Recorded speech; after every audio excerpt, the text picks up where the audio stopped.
PwC has warned that sentiment towards South Africa's telecom operators has continued to slip. This driven by issues such as customer service and network availability. The firm suggests investment in technologies such as artificial intelligence and investment in financial services as a way to help narrow the gap. Business Days, Mudiwa Gavaza joins us now to look into the consumer discontent over telecoms operators. Mudiwa, always a pleasure. Good afternoon. Good afternoon, Alexander. All right, it looks like there's discontent. It continues to persist. It surpasses those of banks and insurers. Let's talk about it. So, in essence, what's happening here is it's something that we followed for a couple of years. This is in essence, what they do is they work with a company called Data EQ, which used to be called Brand's Eye back in the day, and they do a social media sentiment analysis, and they go online and they look at public mentions around, it's the 5 networks, so Vodacom, MTN, Telkom, Rain, and Cell C, and then from there they can gauge what is the sentiment of a particular post, because usually you can see whether someone is being negative about the experience or positive, and then from there you can gauge what net sentiment is around a particular telecoms operator, and in this particular case it's those 5. And the 2 biggest pain points, unfortunately, is customer service and network availability. Let's talk about how then the different telcos actually rate or rank in terms of customer service and network. Where are we seeing the best and where are we seeing the worst? So it would seem as if across the board, right, people are complaining about the 2 issues we just spoke about. People are complaining, about them across the board. Okay. But at least from this particular study, Rain is the only one that came up with a positive, with a positive net sentiment, across these 2 issues that we're talking about. And I'm not too sure when we talk about some of the reasons, but I do think that possibly their size in the market feeds into it, because if, let's say, you're a large player that commands, let's say, 50% of the market, then chances are you have an outsized proportion of the problems in the market. So as a smaller player, you're likely going to get, lower complaints. I was pleasantly surprised, I will be honest, because Rain didn't have the best customer services reputation in the past, because famously Rain has had no shops, and they've had a model that uses a no-touch type of model, where if you want their products, they get delivered to your house. You're not going to a physical shop, all of that stuff. And then your primary point of engagement is a customer services rep. And in the past, that wasn't one of their best suits. So at least it does sound like, at least from the social media mentions point of view, that at least they have improved from that point of view. Yeah. I think it also becomes clear, Mudiwa, is just the complexity of being a telco operator. Yeah. Of course, you're an infrastructure company, and of course we know that the infrastructure there is susceptible to all sorts of things, load shedding, vandalism, you name it. And then, of course, there's the actual fact that you have these products that you sell in data and airtime and whatever.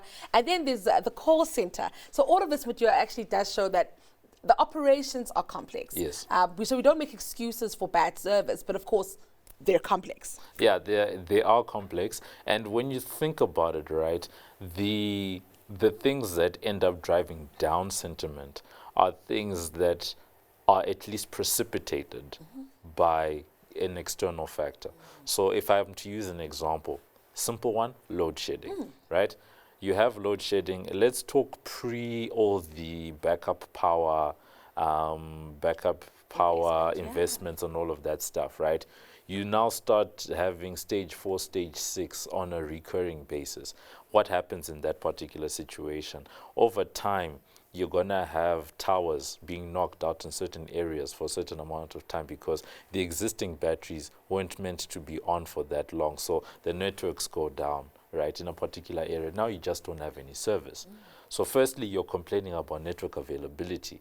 What happens next? Now you're going online and you're tweeting and you are Xing, whatever Yeah, it's called, yeah. right, about this experience. So that's on that side. Then on the other side, perhaps something's going on with the systems precipitated by load shedding. Now everyone is complaining about what's going on, and they're all calling customer services. How far, how far, how far?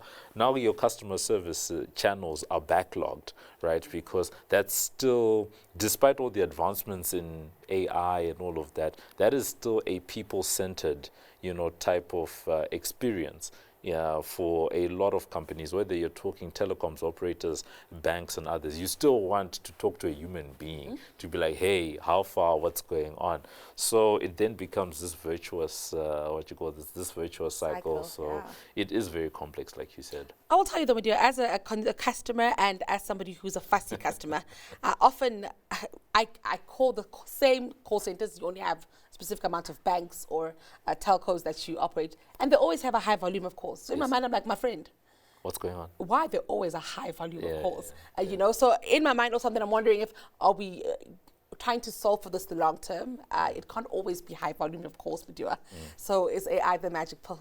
Well, according to PwC, one of the things that they suggest is perhaps the telco sector could start relying less on the human element and start implementing more AI tools to deal with these high volume issues that we're dealing with.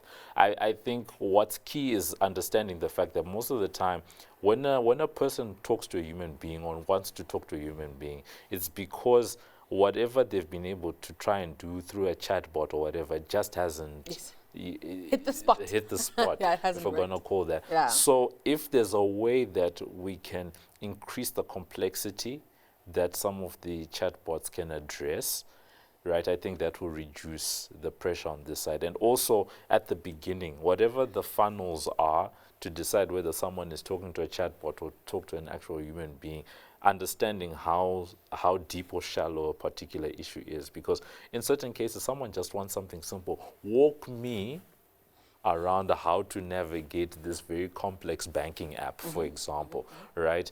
Whereas someone actually wants a very they've got a complex issue. Maybe there was a card stolen or their phone was stolen and they're trying to, that's more complex. But if it's something simple, I think maybe we can increase, but it comes with dangers, right? That's a problem. Like the AI does come with dangers. You're not too sure how far you can go, before. But I do think that over time, especially with the generative AI and all of these types of systems, we will start to see, the customer services being augmented. And at the very least, at least helping the human call center individuals or whoever's in customer support with AI. Instead of them searching through systems to get an answer, you just have an AI assistant that is ready. Okay, this is the problem, here's the solution, right? Then you get that backlog of calls, so that when Nolutando goes there, she's not faced with a high level of calls at the call center. I will tell you, Mudiwa, I like to know that somebody's going to say, it's okay, ma'am, I can help you. That was Mudiwa Gavaza, a business writer for Business Day.